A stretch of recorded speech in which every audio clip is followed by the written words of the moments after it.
नमस्कार। उत्तर प्रदेश के चुनाव से जुड़ी एक एक खबर पर हम आपको जानकारी देते रहते हैं और उसी के तहत आज जो घटनाक्रम उत्तर प्रदेश में हुआ वो वाकई में राजनीतिक मायने से बहुत ज्यादा बड़ा माना जा सकता है।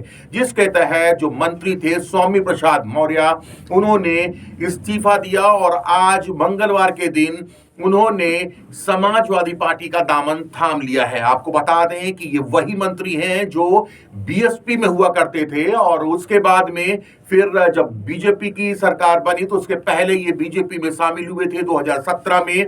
और उसके बाद जो आज की स्थितियां हैं, जैसे चुनाव की घोषणा हुई तो पाला बदलने की तैयारियां कई तरफ से जारी है। उसके तहत स्वामी प्रसाद मौर्य ने आज अपना पाला बदला और वो समाजवादी पार्टी में शामिल हो गए।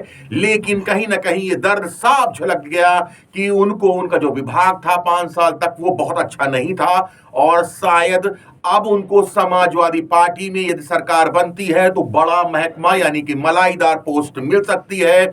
उसके तहत ही शायद वो वहां पर गए हैं, क्योंकि जो बयान है आप एक बार खुद सोचिए और देखिए उस बयान को और जानने की कोशिश करिए कि आखिर इस राजनीति के पीछे कहां मलाई छिपी हुई है। तो पहले सुनते हैं स्वामी प्रसाद मौर्य के इस्तीफे के बाद दिए गए इस बयान को। राष्ट्रीय अध्यक्ष माननीय अमित शाह जी ने स्वयं कहा था कि आप 5 बार मंत्री रहे हो, 3 बार नेता विरोधी दल रहे हो, आपके व्यक्तित्व के अनुरूप आपको सम्मान दिया जाएगा। लेकिन विभाग कोई हो उसको मैं बहुत महत्व नहीं देता हूं। जिस तरीके से विपरीत विचारधारा में रह करके भी भारतीय जनता पार्टी की उत्तर प्रदेश की योगी आदित्यनाथ जी के नेतृत्व की सरकार में श्रम सेवा योजन एवं समन्वय मंत्री के रूप में बड़े मनोयोग से मैंने विभागीय उत्तरदायित्व को निभाया। लेकिन जिस तरीके से लगातार दलितों, पिछड़ों, किसानों, बेरोजगार नौजवानों, छोटे लघु एवं मध्यम व्यापारियों के खिलाफ सरकार का उपेक्षात्मक रवैया रहा, उसको देखते हुए मैंने योगी मंत्रिमंडल से आज इस्तीफा दिया है। तो देखा आपने कि इस बयान में स्वामी प्रसाद मौर्य ये बता रहे हैं कि उनको आश्वासन मिला कि वो इतने बड़े और कद्दावर नेता हैं, उसके बावजूद उनको श्रम मंत्रालय जैसे छोटा मंत्रालय मिला जहां बहुत ज्यादा कमाई का और बहुत ज्यादा सुविधाओं का अभाव रहता है, तो उनको बड़ा महकमा क्यों नहीं मिला। लेकिन इसी बीच एक समाचार आया जिसमें कि जो स्वामी प्रसाद मौर्य के लॉयल कहे जाते थे धर्म सिंह सैनी, और उनके इस्तीफे की भी बात की गई। लेकिन उनका भी बयान आया कि उनके इस्तीफे को गलत तरीके से प्रसारित किया जा रहा है और ये पूरी तरह से निराधार है, क्योंकि वो अभी भी बीजेपी में हैं और स्वामी प्रसाद मौर्य उनके बड़े भाई हो सकते हैं। लेकिन आज की स्थितियों में वो बीजेपी के साथ हैं और बीजेपी के साथ पूरी मुस्तैदी के साथ खड़े हुए हैं।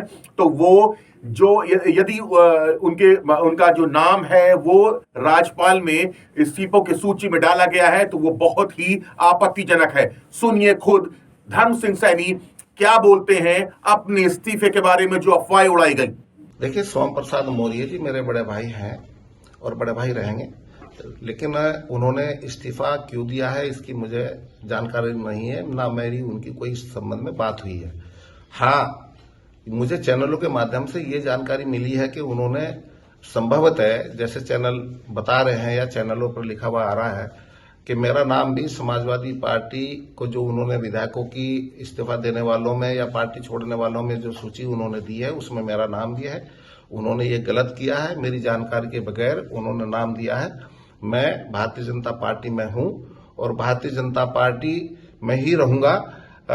मैं आपके माध्यम से खंडन करता हूं कि मैं पार्टी नहीं छोड़ रहा हूं।